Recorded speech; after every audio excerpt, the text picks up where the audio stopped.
नमस्कारम HR news के स्वागतम। नमस्कार, मैं रवीश कुमार। इजराइल की सेना के बारे में हम सभी ने कुछ न कुछ सुन रखा है। ये है, वो है, आधा अधूरा ही सही, मगर सुना तो है। लेकिन हमास का हमला हुआ नहीं कि इजराइल ने अमेरिका से सैनिक मदद मांग ली। जिस देश की सेना के अभेद्य होने के इतने किस्से हों, अफवाहें हों, वह देश एक झटके में बम से लेकर मिसाइल मांगने लग जाए तो कुछ खटकता है। क्या यही वो इजराइल है जिसकी सेना के बारे में पूरी दुनिया में भौकाल मचा हुआ था? 7 अक्टूबर के दिन की घटना का अभी तक कोई ठोस जवाब नहीं मिला है कि सेना की क्या चौकसी थी और चूक थी कि हमास के लड़ाके इतनी आसानी से घुस आए और घुस आने के कई घंटों तक इजराइल की सेना उन्हें घेर नहीं पाई।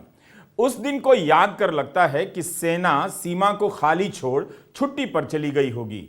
7 अक्टूबर के दिन सेना क्यों इस तरह से बेखबर और कमजोर साबित हुई, हम इसके कारणों की पड़ताल करेंगे। लेकिन उस घटना के बाद भी इजराइल की सेना की साख हवा में नहीं बनाई गई थी। उसके उपकरणों, सर्वेलांस उपकरणों, हथियार इतने बेहतरीन माने जाते रहे कि भारत सहित 30 से अधिक देश उसके खरीदार थे। उसकी ट्रेनिंग की भी दाद दी जाती रही है। मध्य पूर्व में इजराइल की सेना को सबसे शक्तिशाली माना जाता है। उन्नत सर्वेलांस सिस्टम है और हथियार भी। यहां मैं अल जजीरा की वेबसाइट पर मिले एक लेख से कोट कर रहा हूं। इस लेख में the international institute for strategic studies military balance 2023 के आंकड़े का इस्तेमाल हुआ है, जिसके अनुसार इजराइल के पास करीब 1,70,000 की सेना है और 4.5 लाख से अधिक की रिजर्व फोर्स है। वायुसेना की क्षमता तो और भी उन्नत मानी जाती है। 43 Apache helicopter, 83 F-15, 196 F-16, 30 F-35 series के लड़ाकू विमान हैं, 142 हेलीकॉप्टर भी हैं, 5 सबमरीन हैं। किसी भी रॉकेट को हवा में ध्वस्त कर देने के लिए आयरन डोम सिस्टम है। इजराइल ने अमेरिका की मदद से आयरन डोम की तकनीक को विकसित किया। 2021 का आंकड़ा है कि आयरन डोम सिस्टम ने हमास और अन्य फलस्तीनी संगठनों की तरफ से जो रॉकेट दागे गए, 90% रॉकेट को हवा में ही मारकर खत्म कर दिया गया। प्रति व्यक्ति आय के अनुसार कतर के बाद इजराइल दुनिया का दूसरा देश है जो रक्षा पर सबसे अधिक पैसा खर्च करता है। इजराइल के हथियार इतने बेहतर होते हैं कि कई देश इसके खरीदार हैं। अमेरिका में एक कानून है जिसका नाम है लीही लॉ।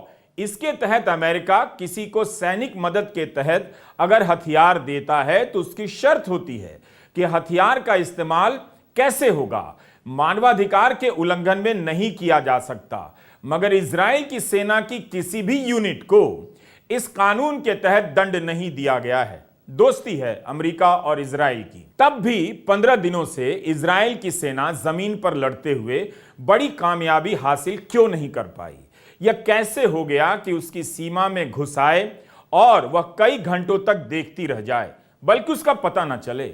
7 अक्टूबर के दिन हमास के सामने इजराइल की सेना नजर नहीं आई, मगर 15 दिन बीत जाने के बाद भी वह हमास को पूरी तरह काबू नहीं कर सकी है।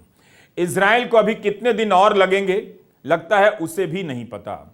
इजराइल गजा पर हवाई बम बरसाए जा रहा है, पानी बंद कर दिया है, बिजली बंद कर दिया है, निहत्थे लोगों से लड़ रहा है। लेकिन गजा की सीमा पर 3 लाख से अधिक सैनिकों को जुटाए रखने के बाद भी 15 दिनों तक जमीन से हमला नहीं कर पाया। हो सकता है कि यह उसकी रणनीति हो, लेकिन यही उसकी सैनिक ताकत की सीमा भी हो सकती है। अभी तक इजराइल अपनी खुफिया तंत्र सर्वेलांस सिस्टम की मदद से कुछ भी हासिल नहीं कर पाया। अल अहली अस्पताल पर हमले के बाद कहीं से फोन पर बातचीत का प्रमाण ले आया। लेकिन अगर इजराइल का सर्वेलांस सिस्टम इतना तगड़ा है, वह हमास की बातचीत को सुन रहा है, तो बाकी जानकारी हासिल क्यों नहीं कर रहा? अपने सर्वेलांस या पेगासस जैसे जासूसी सॉफ्टवेयरों की मदद से अपने और अन्य देशों के बंधक नागरिकों का सही पता क्यों नहीं लगा सका है? पहले दिन की हार को जीत में बदलने के लिए इजराइल को 15 दिन लग गए, और भी लग सकते हैं। हमास कुछ भी हो, एक देश नहीं है। उसके पास एक देश जितनी सेना नहीं है, देश जितना बजट नहीं है, हथियार या सेना की ट्रेनिंग नहीं है। इजराइल एक देश है। इन 15 दिनों में जो कुछ भी हुआ है उस हिसाब से देखेंगे तो लगता नहीं कि इजराइल की सेना की चौकसी, ताकत और हमले को लेकर जितना बताया जाता था उतना है।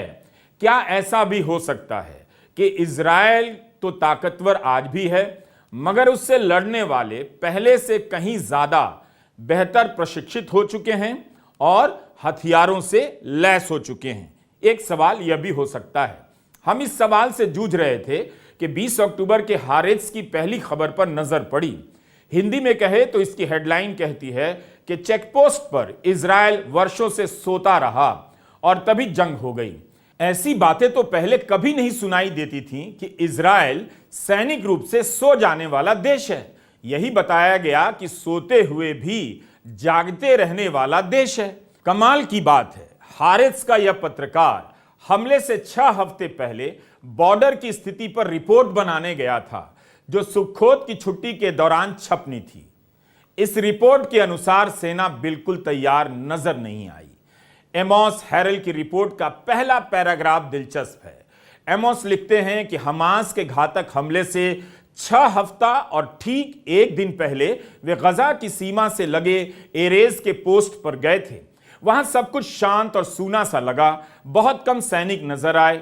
वहां मौजूद गजा डिवीजन के कमांडर रोजनफील्ड चिंतित से लगे, जैसे कुछ होने वाला है। उनसे जब पूछा कि गजा का क्या होगा तो कमांडर ने उदास लहजे में बताया कि चीजें बेहतर तो नहीं होंगी, बल्कि एक मोड़ पर आकर बदतर हो जाएंगी। एमोस हैरल वरिष्ठ पत्रकार हैं। 25 वर्षों में गजा की सीमा का कई बार दौरा कर चुके हैं। वे लिखते हैं कि सीमा पर सब था, चेकपोस्ट, कटीली तारें, दूरबीन, बहुत सारी टेक्नोलॉजी, मगर जमीन पर सैनिक नहीं थे। उस समय सेना भी सतर्क नजर नहीं आई, जो भी थे। इसके बाद पत्रकार एमोस लेबनान की सीमा पर जाते हैं और वहां के कमांडर ब्रिगेडियर जनरल शे क्लैपर उनसे कहते हैं कि हिजबुल्लाह की जो एलिट यूनिट है उसमें ज्यादा सैनिक हैं वहां मौजूद इजराइल की बटालियन की तुलना में। इस रिपोर्ट को पढ़कर कई भ्रम टूट जाते हैं। पहला भ्रम टूटता है कि जमीन पर सैनिक की तुलना में बहुत ज्यादा टेक्नोलॉजी पर भरोसा करना सही नहीं है। यह भ्रम इजराइल को हो गया होगा कि उसके पास आसमान और कैमरे से निगरानी का अभेद्य तंत्र बन चुका है। जिस तरह से हारेट्स के पत्रकार को दोनों सीमाओं पर सैनिक की मौजूदगी कम नजर आई, उससे तो यही लगता है कि सैनिक से ज्यादा इलेक्ट्रॉनिक सिस्टम पर भरोसा कर इजराइल धोखा खा गया। यह भारत के लिए भी सबक है, खासकर अग्निवीर योजना के संदर्भ में। दूसरा भ्रम यह टूटता है कि हमास के हमले के बाद इजराइल के प्रधानमंत्री से लेकर मंत्री संतरी सब सैनिक लिबास पहनते दिखाए गए, मगर क्या उन्हें तब नहीं दिखा कि सीमा पर सैनिक कम हैं? लेबनान की तरफ हिजबुल्लाह बेहतर तैयारी के साथ उनके सैनिकों से ज्यादा संख्या में मौजूद है। यही इजराइल के सैनिक तंत्र के मुखिया और प्रधानमंत्री नेतन्याहू की बड़ी नाकामी है और हेराज बार बार इसे रेखांकित करता है। इस रिपोर्ट को पढ़कर सिहरन हो जाती है। यह रिपोर्टर जहां जहां गया है वहां वहां हमला भी होता है। जिस कमांडर रोजनफील्ड से बात करता है वो हमले के बाद स्थिति को संभालने की कोशिश करते हैं, मगर अंत में जब बहुत से सैनिक मारे जाते हैं तब हवाई हमले की मदद मांगते हैं, जबकि लड़ाई जमीन की थी। यही नहीं, जिस टेक्नोलॉजी पर इजराइल को बहुत भरोसा था उसने भी साथ नहीं दिया, अलार्म नहीं बजा। बिल्कुल ठीक। इजराइल का मुझे लगता है पूरे वर्ल्ड में मोसाद का और इजरायली डिफेंस फोर्सेस का बहुत मान सम्मान था। लोगों ने ऑलवेज सोचा है कि जहाँ तक इजराइल की डिफेंस है और इजराइल की इंटेलिजेंस सर्विसेज हैं, वो इजरायली नागरिकों की सुरक्षा सबसे बेहतर करती है। और शायद एक और इसमें है कि जब भी उनके नागरिकों को कोई किसी तरह का थ्रेट हो या अटैक हो तो इजराइल की डिफेंस फोर्सेस और मोसाद बहुत एकजुट होके उनको प्रोटेक्शन देने के लिए या काउंटर अटैक करने के लिए वो तत्पर रहती है। इसमें ज़रूर है, इस अटैक में अक्टूबर 7 को जो हुआ उसके बाद उनके रेपुटेशन पे कुछ तो ठेस पहुंची है। और मुझे लगता है कि इजरायली नागरिक खुद बेंजामिन नेतन्याहू से, मोसाद के चीफ से, इजरायली डिफेंस फोर्सेस के चीफ से यही प्रश्न बार बार कर रहे हैं कि कैसे है कि 1500 के करीब या 1200 के करीब हमास के जो टेररिस्ट हैं, हमास के फाइटर्स आ सके इजराइल के अंदर। ये भी नहीं है कि वो नॉर्मल रास्ते से आए थे, कुछ पैरा जंपिंग से आए थे, कुछ टेररिस्ट ने वो वॉल जो होता है, एक आयरन वॉल बुलाते थे गाजा और इजराइल के बीच में, उसको पार कर दिया, बुलडोजर्स लगा दिए। तो एक तो प्रश्न ये है कि आपके पास इंटेलिजेंस क्यों नहीं था पहले, क्योंकि हमें पता है कि इजरायली इंटेलिजेंस बहुत ही मशहूर है वर्ल्ड में। दूसरा आई थिंक दूसरा प्रश्न जो पूछा जा रहा है ये है कि जब उन्होंने वो जो वॉल है, जो दीवार है, उसको लांग कर दी थी, तो फिर अलार्म क्यों नहीं बजा, क्यों नहीं मतलब तुरंत ही सिक्योरिटी फोर्सेस, हेलीकॉप्टर सब वहाँ पर पहुँच गए बॉर्डर के पास, इजराइल के बॉर्डर के पास। अगर उन्होंने 12 जगह आक्रमण किया है, हमला किया है, तो उन 12 जगहों में सिक्योरिटी फोर्सेस क्यों नहीं थे? हालांकि बहुत बताया जाता है कि एक बहुत एक धार्मिक पर्व था और लोग घर में थे इस वक्त, और काफ़ी सुबह ये हमला पहले हुआ था। लेकिन फिर भी प्रश्न जागता है कि क्यों सिक्योरिटी वहां पर क्यों नहीं थी। हम इन प्रश्नों के जवाब कई लेखों में खोज रहे थे कि इजराइल के बारे में इतना सुना है, लेकिन उस इजराइल के साथ ऐसा क्या हुआ। हारिस के पत्रकार ने लिखा है कि लेबनान की साइड में हिजबुल्लाह पहले से कहीं ज्यादा तैयार और ज्यादा संख्या में नजर आ रहा था। इसी संदर्भ में हमारी नजर अटलांटिक वेबसाइट के एक लेख पर पड़ी।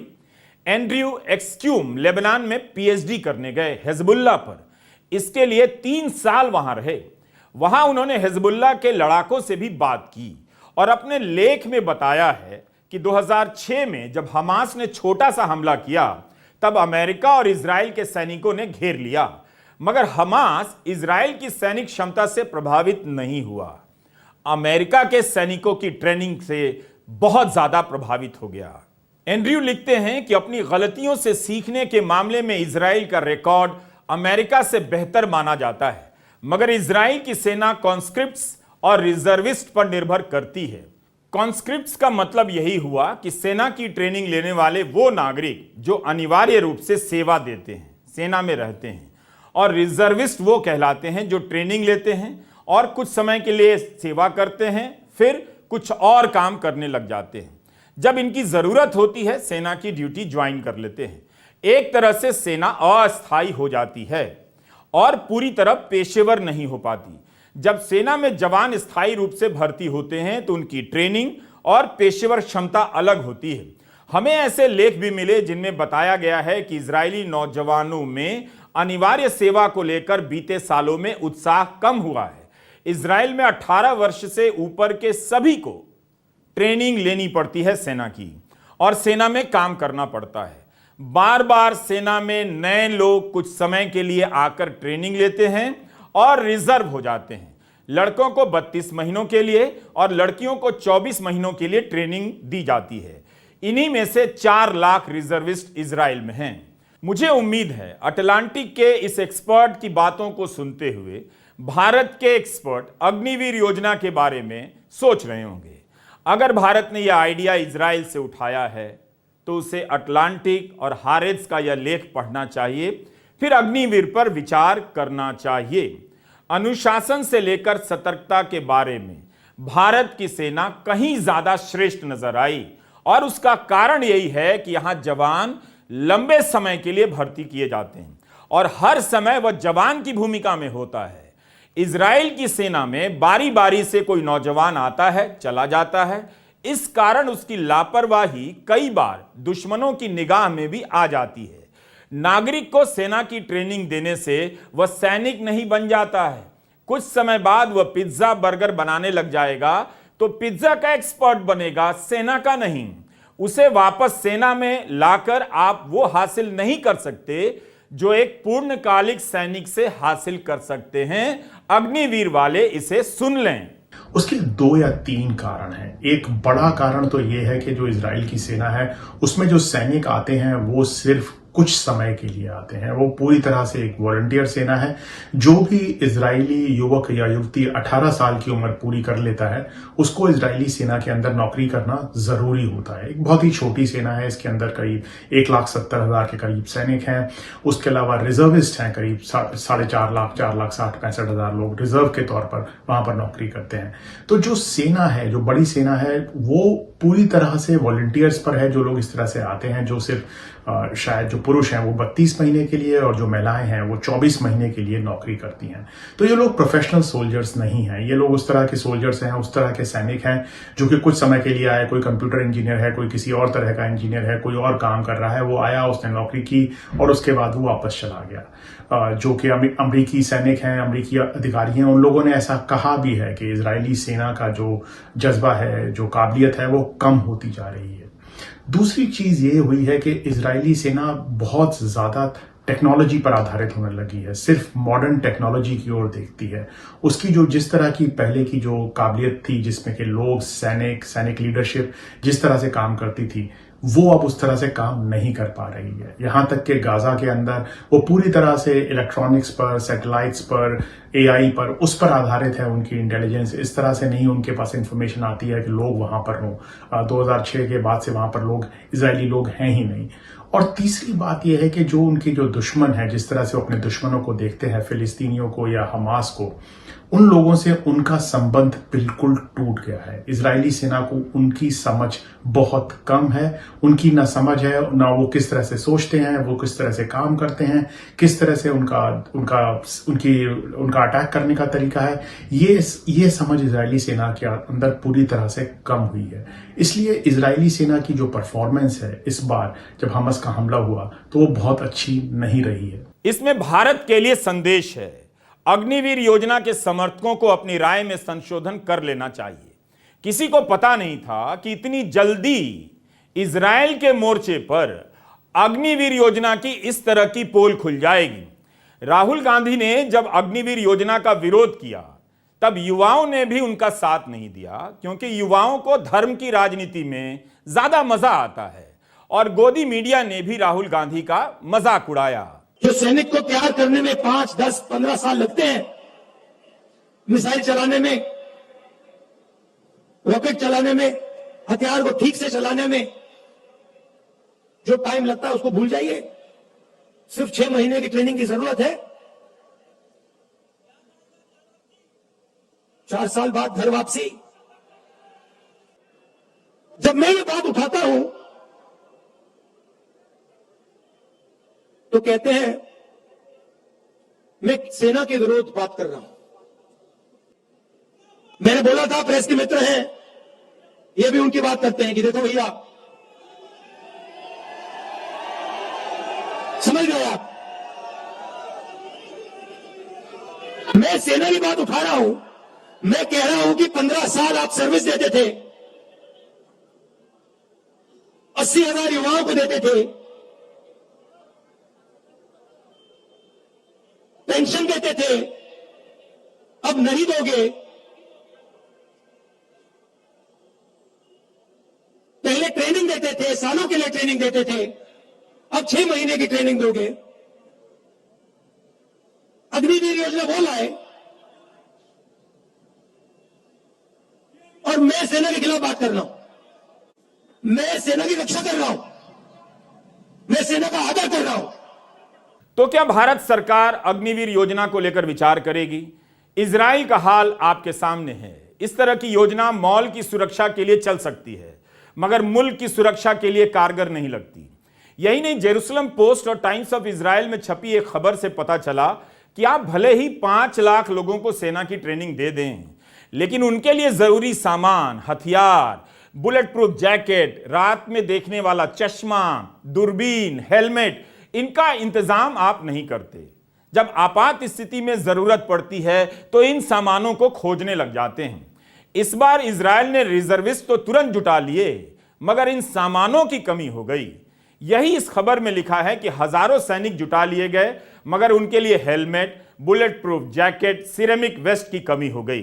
सैनिक को बंदूक के अलावा भी कई चीजों की जरूरत होती है, जिसके लिए इजराइल को इंतजार करना पड़ा। लोगों ने बुलेट प्रूफ जैकेट दान दिए, मगर गुणवत्ता की समस्या हो गई। सेना को 20,000 हेलमेट और 50,000 सिरेमिक वेस्ट मंगाने पड़े हैं। इसलिए हम इस वीडियो में अलग अलग जगहों पर इजराइल की सेना को लेकर जो विश्लेषण छपे हैं उनसे कड़ियां बना रहे हैं। हम फिर से लौटते हैं अटलांटिक के इस विश्लेषण पर। अमेरिका इजराइल को हर साल करीब 4 अरब डॉलर की मदद देता है, जिससे इजराइल सैनिक साजो सामान खरीदता है। अटलांटिक के इस लेख को पढ़ते हुए हमें हमले के बाद हारेत्स का ही दूसरा संपादकीय याद आया, जिसके बारे में हमने इस वीडियो में बताया था। हारेत्स ने सवाल उठाया था कि क्या ये कमांडर लोग मानसिक रूप से तैयार हैं देश को लीड करने में।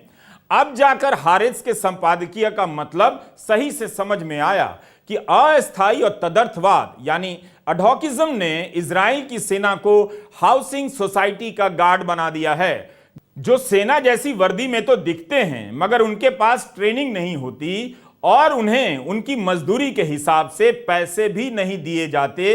वे शारीरिक रूप से कमजोर भी होते हैं।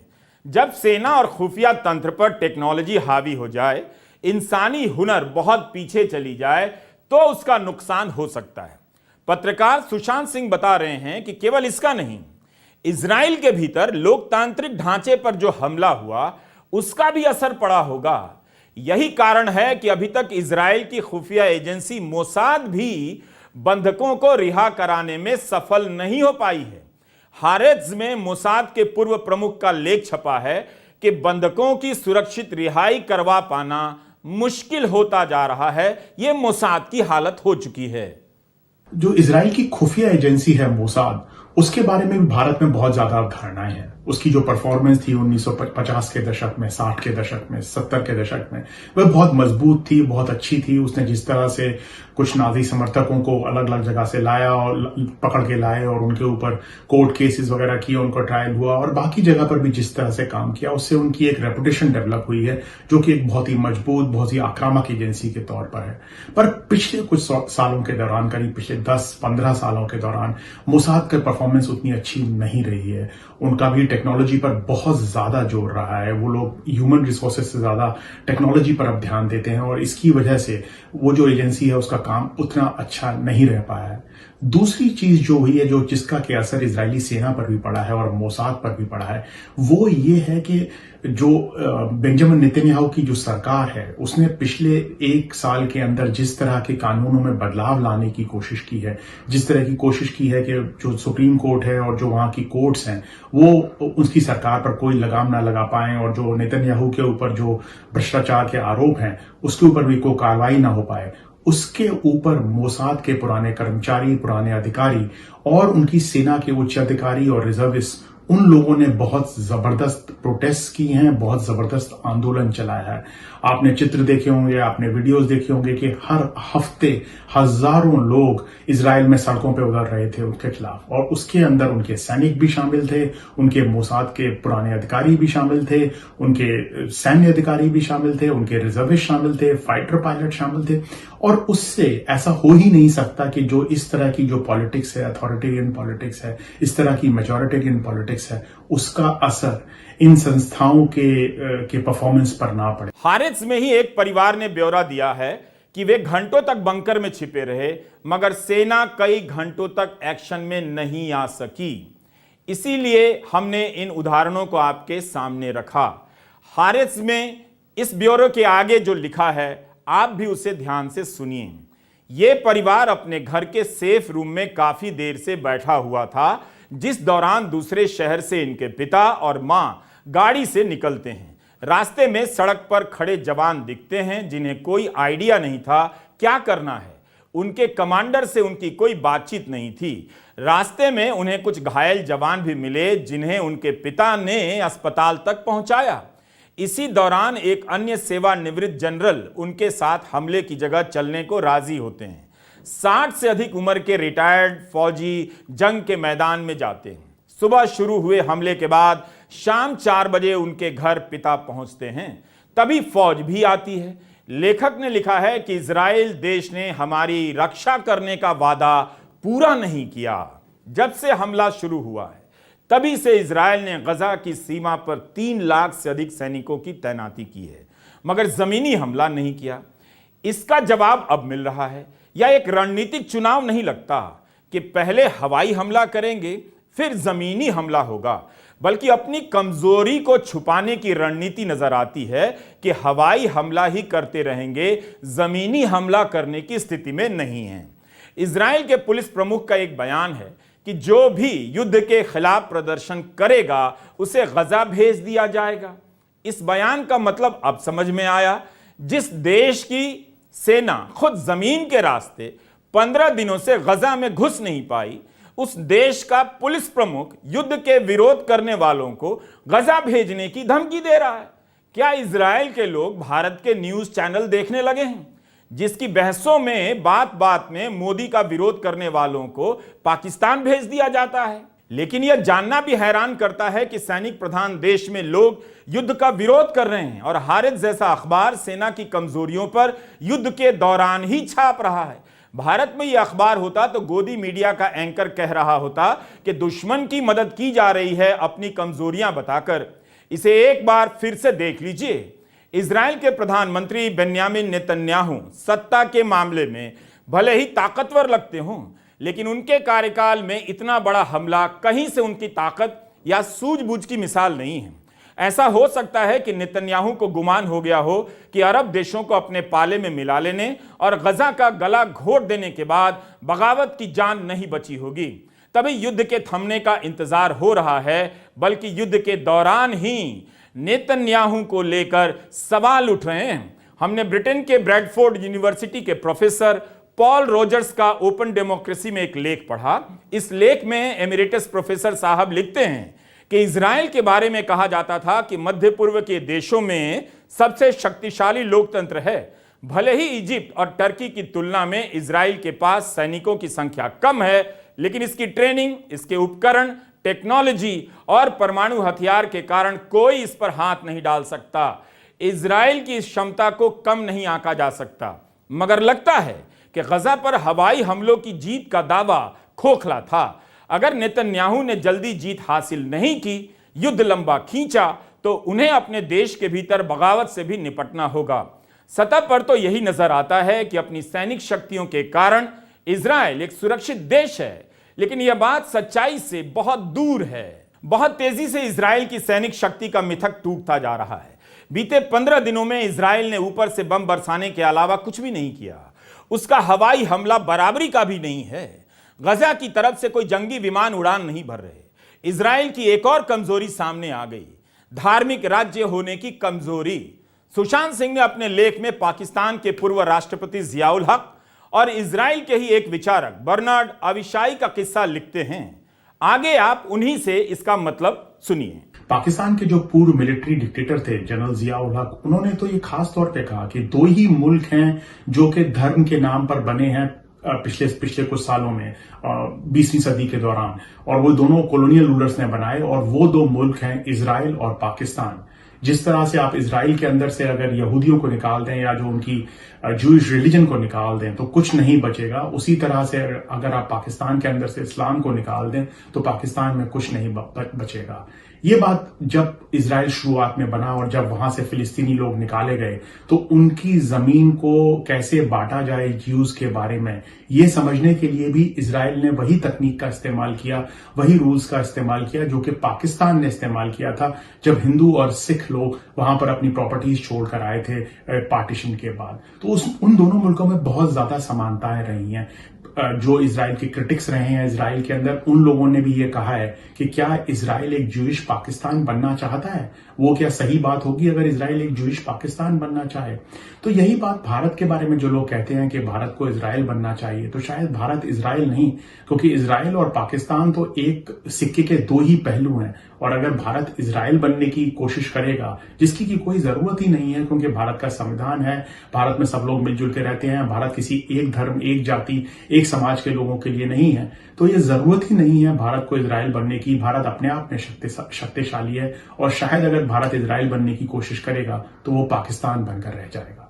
न्यूयॉर्क टाइम्स में नेतन्याहू की प्रोफाइल तैयार की गई है। इसमें मार्क लैंडलर ने लिखा है कि नेतन्याहू हमेशा युद्ध से बचते रहे। क्या उन्हें पता था कि उनकी सेना की ये कमजोरियां हैं? अखबार लिखता है कि इसलिए कूटनीति का सहारा लेकर अरब देशों से संबंध भी बेहतर करने लगे, संवाद स्थापित किया। नेतन्याहू ने कई बार इसकी धमकी दी है, युद्ध करेंगे, मगर किया नहीं।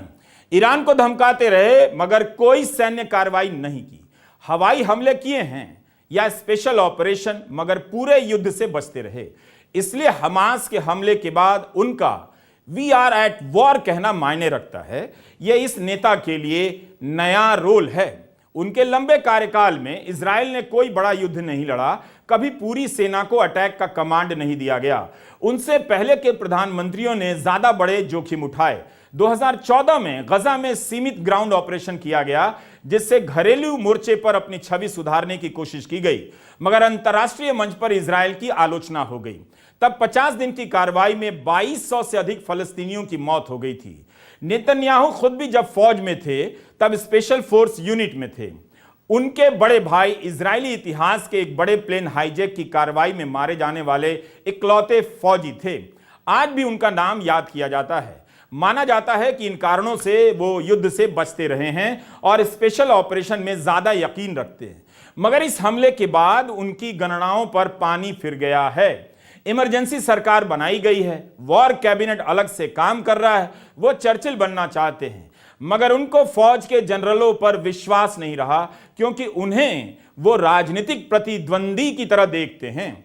जिस सेवानिवृत्त जनरल ने 2020 में चुनाव में नेतन्याहू को कड़ी टक्कर दी थी, आज उन्हीं के साथ इमरजेंसी सरकार बनानी पड़ी है। न्यूयॉर्क टाइम्स ये सब लिखता है।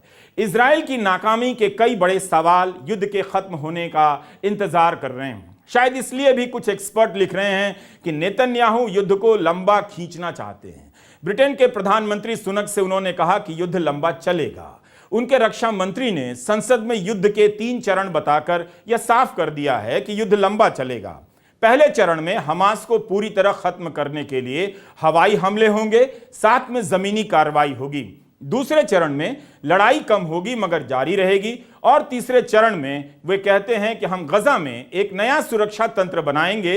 गजा की रोजमर्रा की जिंदगी से इजराइल अलग हो जाएगा और इजरायली नागरिकों और गजा के आसपास के लोगों के लिए सुरक्षा की सूरत हमेशा के लिए बदल जाएगी। जब आप इन सभी कड़ियों को मिलाकर देखते हैं तब समझ में आता है कि सेना को हमेशा पेशेवर होना पड़ता है। इजराइल की सेना के बारे में भारत में खास तरह का प्रोपेगेंडा चलता है। जरूर उसकी सेना से सीखा जा सकता है, मगर हमारा सवाल है कि क्या हमें उसकी कमियों के बारे में पता है? जिस तरह से वहां के अखबार सेना की कमियों को उजागर कर रहे हैं, क्या हम कर सकते हैं? अच्छी बात है कि उसी मीडिया के किसी कोने में उसी की बनाई उन धारणाओं का चूरन भी बना दिया जाता है, जिसे मीडिया आपको लड्डू बनाकर पेश करता है। भारत का मीडिया इजराइल गामी हो गया है। बहुत सारे रिपोर्टर गए, मगर जब नेतन्याहू के खिलाफ इजराइल की जनता लाखों की संख्या में हफ्तों सड़कों पर थी, तब कौन सा मीडिया वहां गया? प्रधानमंत्री मोदी भारत को मदर ऑफ डेमोक्रेसी कहते हैं, लेकिन जब कहीं लोकतंत्र पर होता है तब गोदी मीडिया के ये रिपोर्टर क्यों नहीं लाइव रिपोर्टिंग करने जाते हैं? जब इजराइल में प्रदर्शन चल रहे थे तब क्या आपने वहां से कोई रिपोर्ट देखी? मेरे इन सवालों पर गौर कीजिएगा और इस वीडियो को दोबारा भी देखिएगा। नमस्कार, मैं रवीश कुमार। ఈ సమాచారం కోసం చూస్తూ ఉండండి హెచ్ఆర్ న్యూస్। ధన్యవాదాలు।